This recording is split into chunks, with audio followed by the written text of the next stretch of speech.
Halo teman-teman, Assalamualaikum warahmatullahi wabarakatuh. Kami dari kelompok 6 kelas 6B PPSI Unsika akan mempresentasikan materi yang berjudul Bahasa sebagai Media Retorika. Video ini dibuat untuk memenuhi tugas kelompok mata kuliah retorika yang diampu oleh Ibu Wineke Dinar Pratiwi SPD MPD. Adapun anggota kelompok 6 yang terdiri dari saya sendiri, Rizka Ratno Mulyati, dan dua rekan saya, yaitu Namis dan Aldafa Nur Azela. Terdapat 4 materi yang akan dibahas. Yang pertama yaitu hakikat bahasa, yang kedua fungsi bahasa, yang ketiga bahasa dan retorika dalam komunikasi, dan yang terakhir yaitu retorika dan sastra. Yuk kita simak pembahasan berikut ini. Bahasa sebagai media retorika. Manusia dapat berbahasa dan bertutur karena sungguh-sungguh berbudi serta dapat belajar bercakap. Bahasa merupakan media retorika, sedangkan retorika sering digunakan sebagai ilmu berbicara yang diperlukan setiap orang. Ilmu retorika dibutuhkan untuk menunjang kualitas pembicaraan seseorang serta untuk meyakinkan pendengar akan kebenaran gagasan atau topik yang sedang dibicarakan. Akan tetapi, masih terdapat pula beberapa orang yang masih belum memahami atau menggunakan retorika dengan baik dan efektif. Oleh karena itu, diperlukan rekonstruksi bahasa dan retorika dalam berkomunikasi. Rekonstruksi tersebut dapat dimulai dari segi penggunaan bahasa, serta metode dan etika retorika. Dengan merekonstruksi bahasa dan retorika, kemampuan berbicara semakin mudah dimengerti, indah, dan sistematis. Menurut KBBI, bahasa adalah sistem lambang bunyi yang arbitrer, dipergunakan oleh para anggota masyarakat untuk bekerja sama, berinteraksi, dan mengidentifikasi diri. Terdapat pula beberapa definisi bahasa lainnya. Yang pertama, sebagai sistem untuk mewakili benda, tindakan, gagasan, dan keadaan. Yang kedua, sebagai alat untuk menyampaikan konsep ke dalam pikiran orang lain, serta satu kesatuan sistem yang bermakna. Dapat disimpulkan bahwa berbahasa merupakan kegiatan rutin manusia yang melibatkan berbagai variabel yang melekat, antara lain variabel psikis, ide, gerak fisik, jaringan saraf, bahkan sistem nilai tempat bahasa tersebut tumbuh dan berkembang. Dengan demikian, bahasa memiliki 7 ciri. Yang pertama, sistematis, yaitu bahasa mempunyai pola dan aturan. Yang kedua, arbitrer atau manasuka, yaitu kata sebagai simbol berhubungan secara tidak logis dengan yang disimbolkannya. Yang ketiga, ucapan atau vokal, yaitu bahasa berupa bunyi. Yang keempat, bahasa itu simbol. Yang kelima, bahasa dapat dipakai untuk menganalisis bahasa. Hal ini dikarenakan selain mengacu pada objeknya, juga mengacu pada dirinya sendiri. Yang keenam, bahasa hanya dimiliki oleh manusia. Dan yang ketujuh, bahasa itu sebagai alat komunikasi dan interaksi. Hakikat bahasa. Menurut Regine Cohn, hakikat bahasa memiliki beberapa sifat, yaitu yang pertama, mengganti. Bahasa dapat menggantikan peristiwa yang seharusnya dilakukan oleh individu atau kelompok. Yang kedua, individual. Seorang individu dapat meminta individu lainnya untuk melakukan pekerjaan. Bahasa yang diucapkan oleh seorang individu kepada individu lain bersifat individual. Yang ketiga, bahasa bersifat kooperatif. Ketika sebuah bahasa telah dilahirkan dalam kalimat yang didengar oleh individu lain untuk melakukan pekerjaan yang diminta, kesediaan seorang individu dalam melakukan pekerjaan itu karena adanya unsur kooperatif antar individu. Dan yang terakhir yaitu bahasa sebagai alat komunikasi.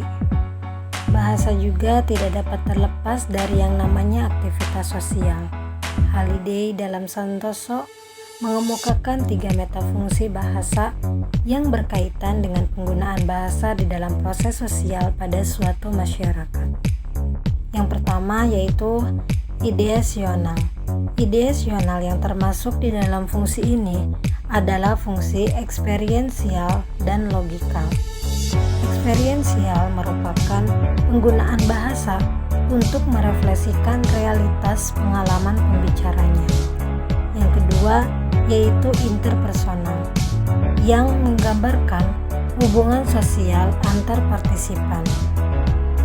Interaksi sosial seperti apa yang sedang berjalan, seperti memberi atau meminta informasi, barang, ataupun jasa.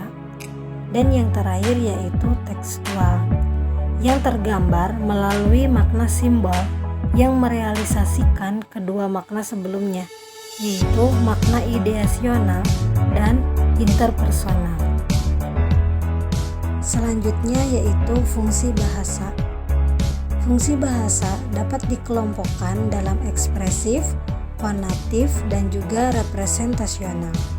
Dengan fungsi ekspresifnya, bahasa dapat terarah pada pembicara. Dengan fungsi konatif, bahasa dapat terarah pada lawan bicara. Sedangkan dengan fungsi representasional, bahasa dapat terarah pada objek lain di luar pembicara dan juga lawan bicara. Selain itu, fungsi-fungsi bahasa juga dapat dibedakan menjadi simbolik, emotif, dan juga afektif. Melalui fungsi simbolik, bahasa dapat menonjol dalam komunikasi ilmiah. Sedangkan melalui fungsi afektif, bahasa dapat menonjol dalam komunikasi estetik. Adapun fungsi bahasa menurut Mar'at dibedakan menjadi 2 macam. Yang pertama yaitu bahasa bersifat intrapersonal. Yang kedua, bahasa bersifat interpersonal.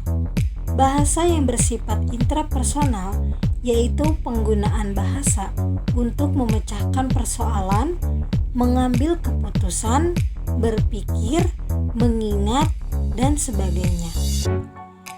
Lalu, bahasa bersifat interpersonal adalah bahasa yang menunjukkan adanya pesan atau keinginan dari penutur. Bahasa dan retorika dalam komunikasi.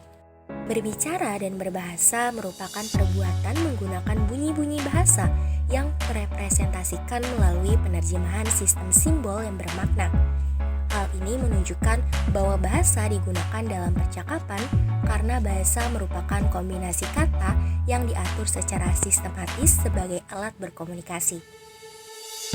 Menurut Arsja, terdapat beberapa faktor kebahasaan dan faktor non-kebahasaan yang harus dikuasai untuk menunjang efektivitas pembicaraan. Faktor kebahasaan meliputi 1. Ketetapan ucapan, 2. Penempatan tekanan nada, sendi, dan durasi yang sesuai, 3. Pemilihan kata, 4. Ketetapan sasaran pembicaraan. Sedangkan faktor non-kebahasaan meliputi 1. Sikap yang wajar, tenang, dan tidak kaku, 2. Pandangan harus diluruskan pada lawan bicara, 3. Kesediaan menghargai pendapat orang lain, 4. Gerak-gerik dan mimik yang tepat, 5. Kenyaringan suara yang sangat menentukan, 6. Kelancaran, 7. Relevansi atau penalaran, 8. Penguasaan topik. Berbicara yang efektif seyogyanya menyenangkan, memiliki daya tarik, mengasihkan, mengesankan, mencapai tujuan secara jelas, serta mengundang rasa simpatik pendengar. Untuk berbicara yang efektif diperlukan ilmu retorika. Terdapat beberapa kiat yang disampaikan oleh Supratman yang dapat dijadikan acuan sebagai indikator keberhasilan berbicara. Pertama, lafal dan volume suara meliputi A. Tidak menggunakan pengaruh lafal asing, B. Tiap fonem diucapkan secara jelas, C. Suara jelas dan menarik simpatik, D. Gagasan mudah dipahami. 2. Intonasi, tekanan, jeda, dan tempo meliputi A. Penggunaan tekanan, pemberhentian, dan tempo dilakukan secara tepat dan menarik sesuai dengan situasi dan kebutuhan pembicaraan. B. Komunikasi menyenangkan dan mudah ditanggap. 3. Pembendaharaan kata meliputi A. Kata-kata digunakan secara tepat, cermat, serta bervariasi sehingga yang dikemukakan cukup menarik dan mudah dipahami. B. Daya imajinasi pendengar cukup berkembang. 4. Komposisi bentuk bahasa meliputi unsur gagasan dituturkan dengan urutan yang logis dan menarik serta bervariasi. 5. Pemahaman isi pembicaraan meliputi kelancaran pembicaraannya, menunjukkan bahwa ia yakin dengan apa yang dikemukakannya. B. Variasi pembicaraan orisinil dan kreatif. C. Pendengar merasa senang mendapat hal-hal baru yang dikemukakannya. 6. Kelancaran meliputi kelancaran pembicaraannya dapat membuat pendengar yakin dengan yang dikemukakannya. 7. Sikap berbicara meliputi A. Baru berbicara setelah ia menyimak pembicaraan pendengar. B. Berpretensi mengemukakan pendapat yang saling menguntungkan. C. Berhati-hati apabila akan menyanggah pendapat orang lain. 8. Pretensi pembicaraan meliputi A. Hanya berbicara mengenai hal-hal yang bermanfaat bagi pendengar. B. Gagasannya orisinil dan segar. C. Menghargai dan jujur apabila menggunakan pendapat atau kutipan orang lain. Retorika dan sastra. Bahasa dalam karya sastra lebih banyak ditunjukkan untuk mendapat efek estetis. Efek estetis ini dapat diperoleh dengan memanfaatkan unsur retorika. Retorika adalah teknik pemanfaatan bahasa sebagai seni yang didasarkan pada pengetahuan yang tersusun baik. Menurut Abrams dalam Nurdiantoro, unsur retorika meliputi penggunaan bahasa figuratif dan wujud pencitraan.